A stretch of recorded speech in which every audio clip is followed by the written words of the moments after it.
Welcome to Sunita study zone.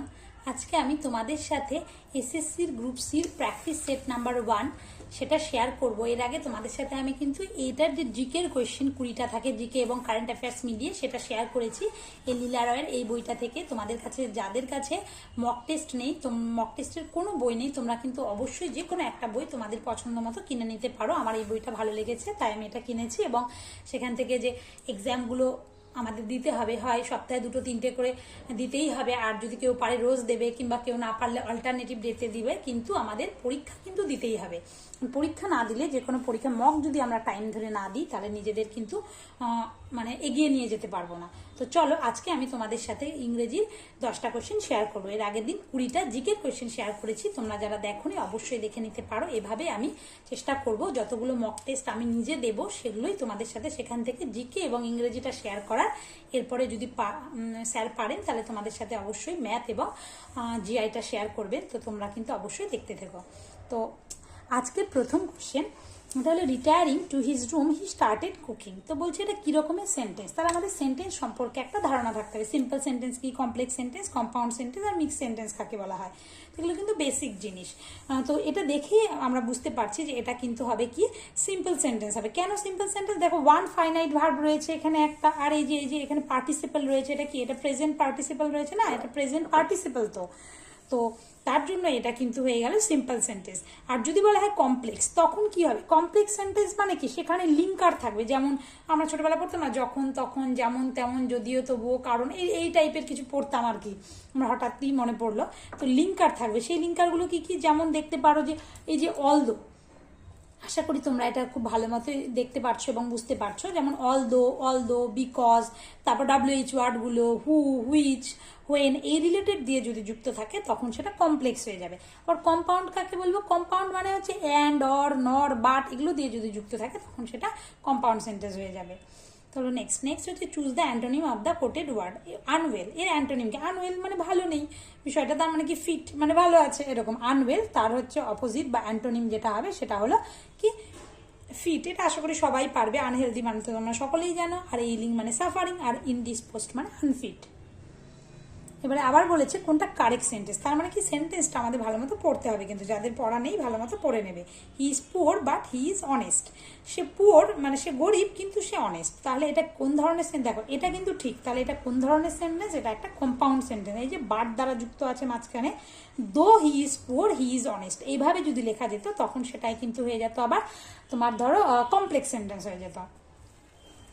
এবার next হচ্ছে I am ইনডেপ্টেড two কি ইউ ফর ইউর হেল্প। এবার এটা বলেছে প্রিপোজিশন দিয়ে করতে। প্রিপোজিশন চ্যাপ্টারটা আছে, তো তোমরা কিন্তু প্রিপোজিশন খুব ভালো করে পড়ো। যারা আমি যেমন এসপি বক্সি থেকে দেখেছি, আরও বিভিন্ন জায়গা থেকে এদিক ওদিক থেকে একটু দেখতে থাকি, তো তোমরাও কিন্তু প্রিপোজিশনগুলো ভালো মতো মুখস্থ করতে থাকো আর কি। আর করতে করতে দেখবে না একটা ন্যাক হয়ে যাবে, মনে হবে না এটার প্রতি এটাই হবে এরকম। যেমন I am indebted to you, আমি তোমার প্রতি ঋণী, প্রতি বোঝাচ্ছে, তার জন্য ঋণী থাকবো। ফর ইউর হেল্প, তোমার সাহায্যের জন্য, তাই এখানে টু হলো। বা নেক্সট হচ্ছে I will dash to my job until May পর্যন্ত আমি আমার কাজে আটকে থাকবো, বা কাজে অপেক্ষা করবো, বা কাজটা ধরে রাখবো, এরকম একটা।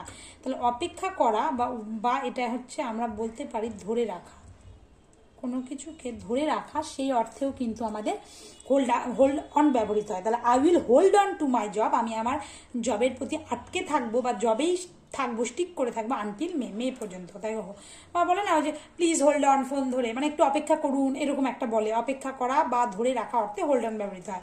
ফ্রেজাল ভার্বগুলো কিন্তু খুব ভালো মতো পড়তে হবে আমাদের।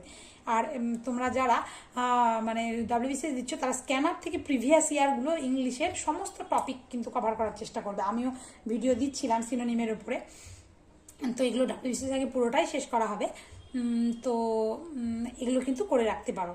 তো এইভাবেই কিন্তু ওখানে কিন্তু হোল্ড আপ এই রিলেটেড এসেছিলো। আর হোল্ড আপ মানে কি, ডিলে বা দেরি করা। ধরো ট্রেনটা মাঝ রাস্তায় কোনো বিলম্ব করছে, দেরি করলো, তাহলে হোল্ড আপ মানে আটকে থাকলো বা দেরি করলো, এরকম একটা বোঝাচ্ছে হোল্ড আপ। আর হোল্ড ইন মানে হোল্ড ইন ইউর টাং, মানে তোমার জিহ্বাটা সংযত রাখা অর্থে হোল্ড ইন ব্যবহৃত হয়। তো এইভাবে অপশান অ্যানালাইসিস করে যেগুলো মোস্ট ইম্পর্টেন্ট অপশান সেগুলো কিন্তু আমাদের পড়তে হবে। নেক্সট বলছে they had a dash of trustees. তাহলে এটা কালেকটিভ নাউন আমরা বুঝতেই পারছি। তাহলে বোর্ড অফ ট্রাস্টিস কি হবে? Board of trustees. তো মোস্ট ইম্পর্টেন্ট যেমন প্যানেল, প্যানেল কি doctors, panel of doctors, panel of scientist, এরকম কালেকটিভ নাউনগুলো পড়তে হবে। গ্রুপ কি group of boys, group of girls, এরকম বোঝা। আর বেঞ্চ, বেঞ্চ মানে জাজেজের বেঞ্চ বলে না, বেঞ্চ অফ জাজেস, এরকম হচ্ছে বেঞ্চ। তো খুব ইম্পর্টেন্ট এই কালেকটিভ নাউনগুলো, এগুলো প্রত্যেকটা কিন্তু তোমরা বই থেকে প্রচুর কালেকটিভ নাউন আছে, এগুলো পড়তে হয়, মুখস্থ করতে হয়, করে নেবে। Next portable. পোর্টেবল মানে কি দেখো, পোর্টেবল মানে মুভেবল, মানে এমন একটা জিনিস যেমন আমাদের মোবাইল আমাদের কাছে পোর্টেবল, মানে খুব মানে হালকা এবং আমরা এক জায়গা থেকে অন্য জায়গায় নিয়ে যাচ্ছি, সেরকম। পোর্টেবল মানে কি, মানে বহনযোগ্য, মানে যেটা বা বহনীয়, যেটাকে আমরা এক জায়গা থেকে অন্য জায়গায় নিয়ে যেতে পারি। তাহলে পোর্টেবল মানে কি মুভেবল, পোর্টেবল মুভেবল হলো।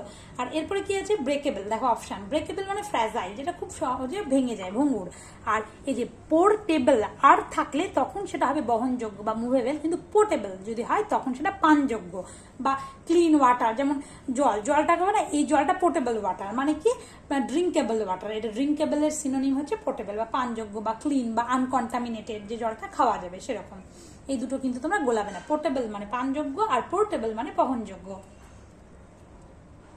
আচ্ছা তোমরা আমাকে বলবে এটা কোন parts of speech, portable, portable, এগুলো।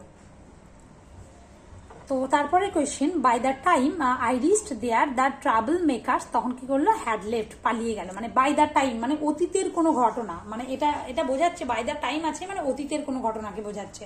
অতীতের দুটো ঘটনা, যে একটা আগে একটা পরে বোঝাচ্ছে, এরকম হতে একটাতে মানে ধরো একটু আগে পরের ঘটনা, মানে আই রিচ দেয়ার মানে যে সময়ের মধ্যে আমি ওখানে পৌঁছালাম, the travel makers had left, ওরা সব পালিয়ে গেল যারা ট্রাভেল করছিল সেরকম। তাহলে কি হলো, আগে ওরা পালিয়ে গেল তারপরে আমি পৌঁছালাম, তাহলে যে ঘটনাটা আগে ঘটবে সেটা পাস্ট পারফেক্ট টেন্সে হবে, আর যেটা পরে ঘটবে, অতীতের দুটো ঘটনার মধ্যে একটু আগে পরে ঘটেছে, যে ঘটনাটা আগে ঘটবে সেটা হচ্ছে পাস্ট পারফেক্ট টেন্স, এবং যে ঘটনাটা একটু পরে ঘটবে সেটা হচ্ছে আমাদের সিম্পল পাস্ট বা পাস্ট ইনডেফিনিট টেন্স। এটা কিন্তু খুব খুব ফেমাস একটা কোয়েশ্চেন, তোমরা আশা করি সকলেই জানো এই রুলটা। নেক্সট হচ্ছে which of the following is the correct spelling of the word meaning a thin cylinder of finely, এটা বুঝতেই পারছো যে finely cut tobacco wrapped in a paper for smoking cigarette, এই সিগারেট বানানটা দেখতে হবে।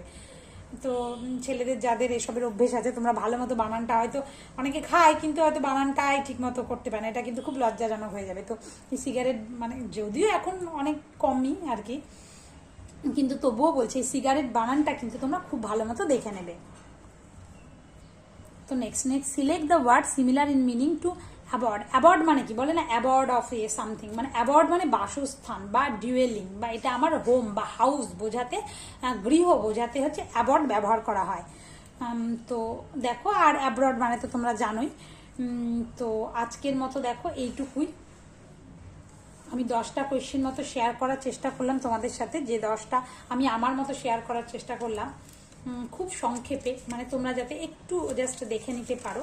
এবার এটাকে যদি আমি আরও বড় করতে চাই তাহলে হয়তো আমার 15 মিনিট লেগে যাবে। এবার জিকেকে যদি আমি আরও বড় করতে চাই, যেটা আমি 15 মিনিটের মধ্যে করার চেষ্টা করি, সেটা হয়তো 30 মিনিট লেগে যাবে।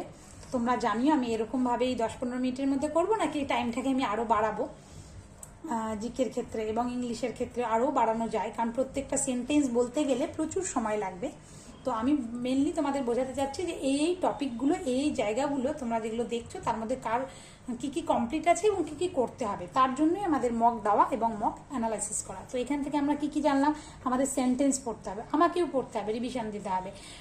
তো সেন্টেন্স ছোটোবেলা যেগুলো পড়তাম, সিম্পল সেন্টেন্স, কমপ্লেক্স, কম্পাউন্ড, তাহলে এই একটা পোর্শন পড়তে হবে। নেক্সট কি সিনোনিম, অ্যান্টোনিম পড়তে হবে, গেল। আবার এই দেখো আবার একটা সেন্টেন্স রিলেটেড। নেক্সট কি প্রিপোজিশন পড়তে হবে, তোমরা কিন্তু খাতায় লিখে নিতে পারো যে এই জিনিসগুলো আমাদের পড়তে হবে। আমাদের সিনো অ্যান্টো পড়তে হবে, প্রিপোজিশন পড়তে হবে, ভোকাবের দিক থেকে, গ্রামারের দিক থেকে আমাদের সেন্টেন্স পড়তে হবে, তার ফ্রেজাল ভার্ব এগুলো পড়তে হবে। কতগুলো টপিক হচ্ছে দেখো, এই 10টা কোয়েশ্চেন করে। আর কি বাকি থাকলো আমাদের, এই যে নাউন যেগুলো আছে, নাউন চ্যাপ্টারটা পড়তে হবে, তার মধ্যে বেশিরভাগ কালেকটিভ নাউন, এই বিষয়টা পড়তে হবে।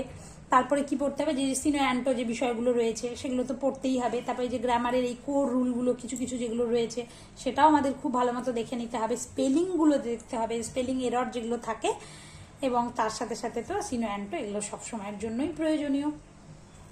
তো আজকে আমরা এই কটা টপিক পেলাম। তারপরে দেখো এই যে ম্যাথগুলো যেগুলো, এগুলো সব ইয়ে করে নিয়েছি, যে ম্যাথগুলো যেগুলো হয় সেই ম্যাথগুলোও কিন্তু তোমরা, এই যে আমি তোমাদের সাথে শেয়ার করছি কোন কোন ম্যাথ, তোমরা চাইলে একটু স্ক্রিনশটও দিয়ে নিতে পারো যে এই ম্যাথগুলো তোমাদের জন্য মানে করতে হবে।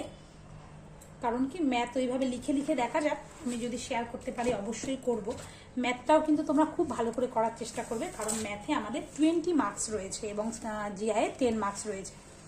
এই যে ম্যাথগুলো মোটামুটি সহজই আছে করার মতো। এবার দু একটাতে তো আটকাবেই, দু চারটাতে অনেক ক্ষেত্রে, আর যাদের খুব প্র্যাকটিস রয়েছে তাদের একটাতেও আটকাবে না।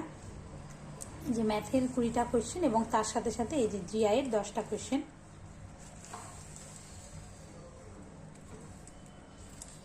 তো আজকের মতো এটুকুই। তোমাদের এই সেশনটা কেমন লাগলো, তোমরা এইভাবে আরও প্র্যাকটিস সেট দেখতে চাও কিনা সেটা কিন্তু আমাকে অবশ্যই কমেন্ট করে জানিও। তো আজকের মতো এটুকুই, ধন্যবাদ।